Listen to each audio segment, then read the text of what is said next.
Gore Verbinski has always had a particular style, and it's one that's hard to sort of put into words. Even with Good Luck, Have Fun, Don't Die, there are flickers of auteurism here. You open the film with a Kyle Reese from The Terminator figure walking into a diner claiming that he's from the future, and all this ends very badly. Apparently, it's up to the patrons of that diner to be humanity's last hope for survival. The mission: find the 9-year-old boy who is developing the AI that will form a singularity, thus enslaving humanity into virtual reality pods. Or something like that. Frankly, that's not the important part. The important part isn't so much about the future as much as it is about the here and now. Sam Rockwell, dressed in something out of Terry Gilliam's Brazil, hops from table to table spouting off somewhat lame and derivative platitudes about AI's threat to humanity. The point is, he isn't very convincing, even if what he's saying is true, which is a tricky spot to be in the opening 5 minutes of your movie. But luckily, the film only improves as it goes along and the ensemble is established. You've got Haley Lou Richardson, Zazie Beetz, Juno Temple, and Michael Pena rounding out the cast. The film zags again when it turns into a minor anthology film. We see these characters in their lives prior to the night that Sam Rockwell showed up at the diner. Zazie and Michael Pena are school teachers dealing with brain-rotted teens. Juno Temple plays the grieving mother of a son who dies in a school shooting, only to be resurrected, in quotes,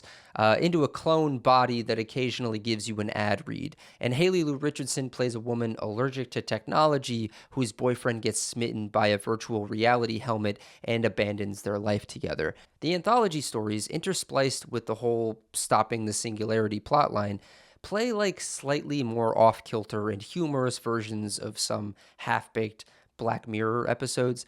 The whole movie kind of has the logical consistency of something you might find in some Sci-Fi Channel originals. I know that comes off as a diss, but I don't fully intend it that way. I only mean it in the sense that the film isn't super concerned with making sense, if that makes sense. If the film is super concerned with anything, it's with smacking us over the head with a message that the world is f***ed if we don't get this AI under control. On that point alone, it's baffling that this film was given the green light and made it all, considering all of the AI bootlicking going on in Hollywood these days.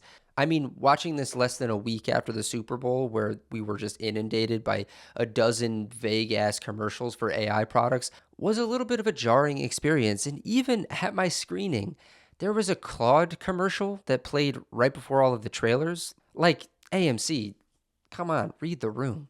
Not to mention that the film makes the age-old comparison of people on their phones to brainwashed zombies stumbling around.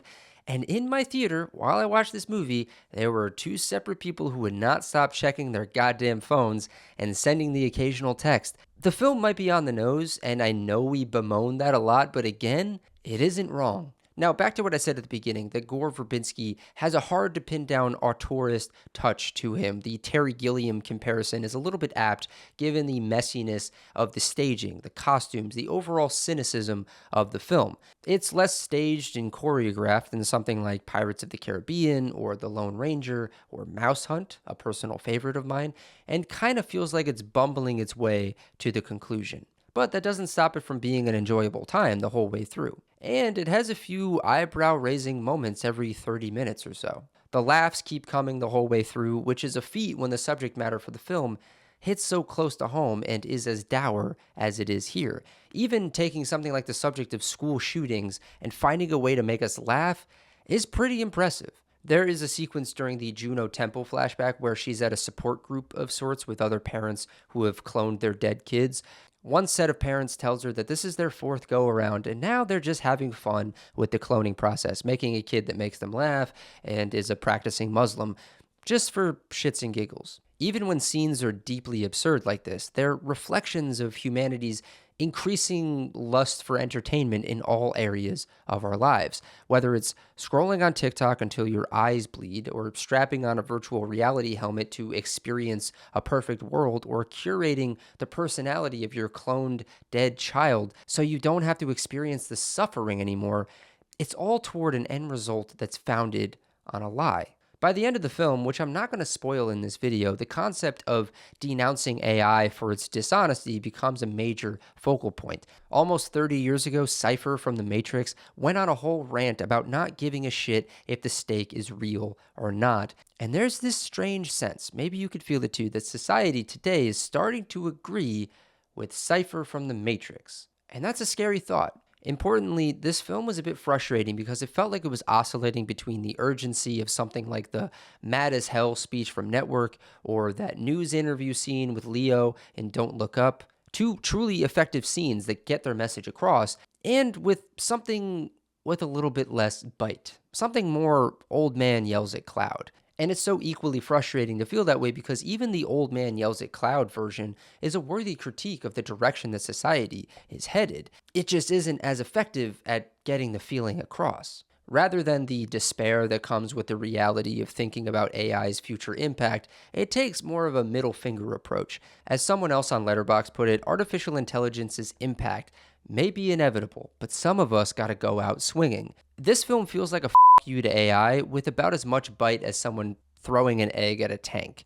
I appreciate the sentiment, but I don't think this film is going to do much to persuade anyone who's on the AI's side to come to the light, as evidenced by all of the people texting their way through the movie. But again, the film is satirical in a way that gets under your skin genuinely, even if it's similar to other things that we see pretty regularly nowadays. Like that scene of Juno Temple meeting with the smarmy, insensitive cloning facility worker, or how all of the teachers need to take a sabbatical because of the brain-rotted, phone-addicted students that are bullying them. But look, ultimately, with good luck, have fun, don't die, there are things that don't work, or things that just feel kind of off. But ultimately, this is a fun time at the movies with some killer special effects, some fun and poignant performances, particularly from Juno Temple and Haley Lou Richardson, a pretty dazzling final set piece, a decent amount of laughs, and a message that I personally can get behind, a message about celebrating this reality and rejecting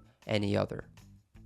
But what did you think of Gore Verbinski's Good Luck, Have Fun, Don't Die? Let me know down in the comments. And when you're done with that, don't forget to like this video, hit the subscribe button, and hit the bell to be notified when new videos come out on this very channel. When you're done with that, go follow me over on Letterboxd so you can see what I'm watching when I'm watching it. And when you're done with that, go check out my podcast where I talk about movies with people who love movies. And if you love movies and you want to come talk about them with me, go send an email down to this email down below. Say, hey, I want to be on your show, and I will get you on the show, I promise. That's going to do it for me. Go check out Good Luck, Have Fun, Don't Die, and I will see you all next time.